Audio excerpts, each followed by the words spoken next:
Assalamualaikum marumu nyalli ka taxay pour mona masla linki lia pour bane su ndanna connecté me parce que tubab nga kon mo xobe c'est l'homme qui est le remède de l'homme donc wa hadum romu wankati me de man pourquoi que vidéo ngir deber ni deberia parce que sergebe il faut l'esme ñaan xo sergebe il faut xota ñaan xo sergebe il do souffrance ñaan ta xo donc wogembe dema ñaan kam xo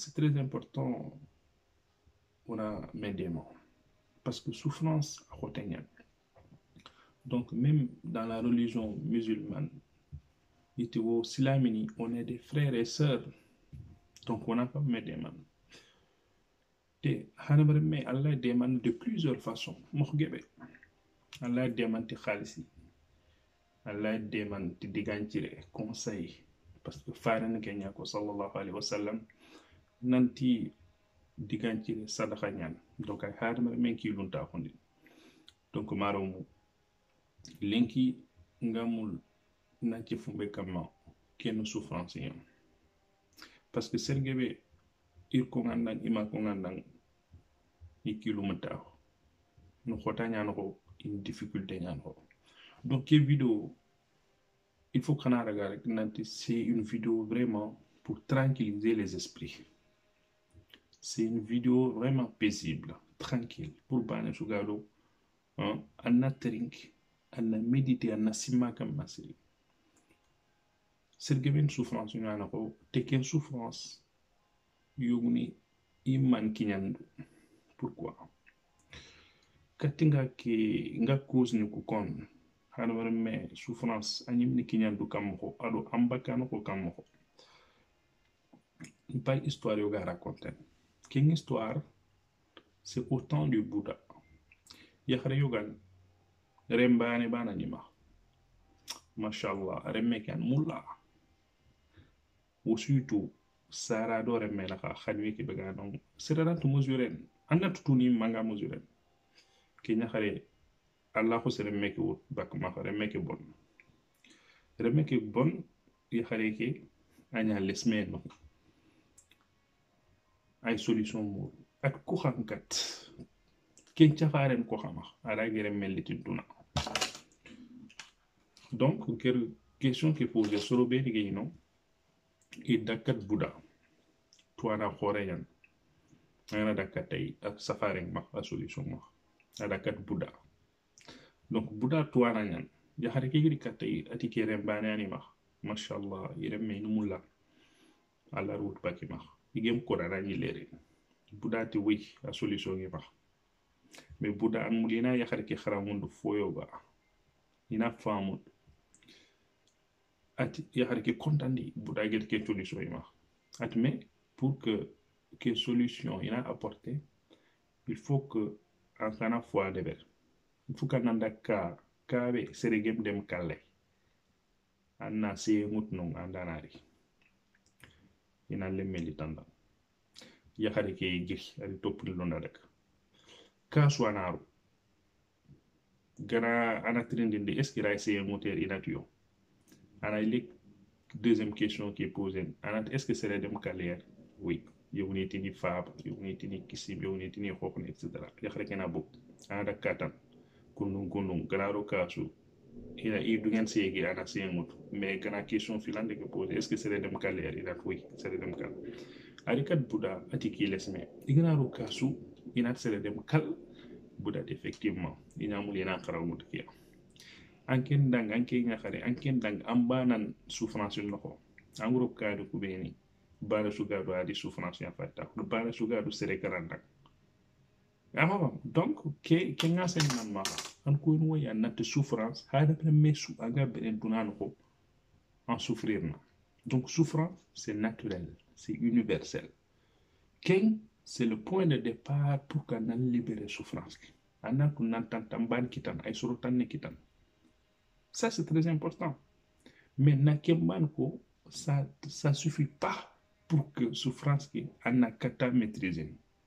Mais deuxième raison qui est quoi, Allah a maîtrisé le mahol. Mais quand tu as une deuxième raison qui est, il faut qu'on en toi, mais souffrance, en quittant comme moi, en y muni créer comme moi.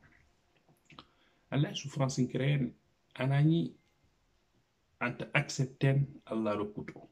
Ça c'est très important. Philosophe ni yogni, il kenya pour nanti fini duna. Ce sont des choses qui sont naturelles. Annant gemmi, ignari ina kitana. Kengen khasoye, kengen kalle, kengen wate. Finir kun hadamreme, quel que soit ton pouvoir, annant fait bakon. Donc, pour en souffrir, il faut qu'en andunge kenya. En andunge les choses qui sont naturelles. Comme la mort kalle, comme la maladie wate, comme la vieillesse khasoye. Yogni itella enati resistant khasoye. Kenyan produit imposo su anga tu ironi gia pour ina ose khason. Mais alegren kamko en kasona. Anan fait baké. Donc angana tan gadjan na tan ki wotin mais en souffrir na parce qu'en wotina anat gemme. C'est un phénomène naturel. Angana tan kal ba doit goton doit souffrir en kala anan fait baké. Donc première cause de la souffrance c'est le fait de ne pas accepter tout ce qui est naturel. Faut que ce naturel est Allah quand tu gagnes, angem dunya te rek en souffrir na. Donc qui est une première cause. Deuxième cause, qu'il y a esprit de comparaison. Yomuni koutasu, il doit comparer. Te sallallahu alayhi wa sallam fare atmara. Ame sere na mak comparer de atangana yi comparaison de bedo du comparer angam posoro beni. Ande man hinne ngaro na kionno me. Mais pour société que wati kumpe, on doit comparer sere parce qu'en tu ya. Allah du comparer sere be un point toi, un point khalsi. Mais en tampina. Pourquoi on tampina? Parce que akama makindu Allah rekinay. Donc on a accepté. On a reconnaître, on a dakata kama et anki en toi ok. On quitte kamo. En kat maha conseil kini i kharaga de berne. Akama na expliquer ndang anna kata de mais ngana tang doit comparer ne. Amu souhen te Allah ni kine kota su fo anka pa kama toi ko en tonno me ngata lambon. Nanga souffrir. Donc souffrance ni oui mini an kinin. Sene nyam pungang nabure. Anki har gollen tamma. Au lieu qu'en a katay anki golle kit kamo ambuk kan killu. Ani expliquer ndang en kana de ber maintenant tu ya. Alors kharanki har gollen tamma. Donc kota su fo anka pa kama khalsi parce que kama makindu Allah kine donc en souffrir na. Donc voici les causes de la souffrance. Il faut qu'on donne mes adam. Serengam pungang fo dakatay anan tuyindi en poste angatina du comparer anga tout tapinen khafun kama. Donc c'est très important. Kun cause ni fili il faut que hadamana mesu ananga kala toxiya. Cause fana an ngir kibego. Anna accepter. Fousu Allah gati gemme. Du ko do accepter. Hagana accepter rek c'est une source de libération. À libérer na en plus en tourne me kana tout. Anna kala na tout. Deuxième, mahadou comparer sur le bénigam point. En attendant souheni la jalousie, en a cause khasida pour l'antionnome, en a cause méchanceté. En a baraka ma khafun kamana nyam fosu nyanga. Donc ça aussi on a pas que l'intérêt.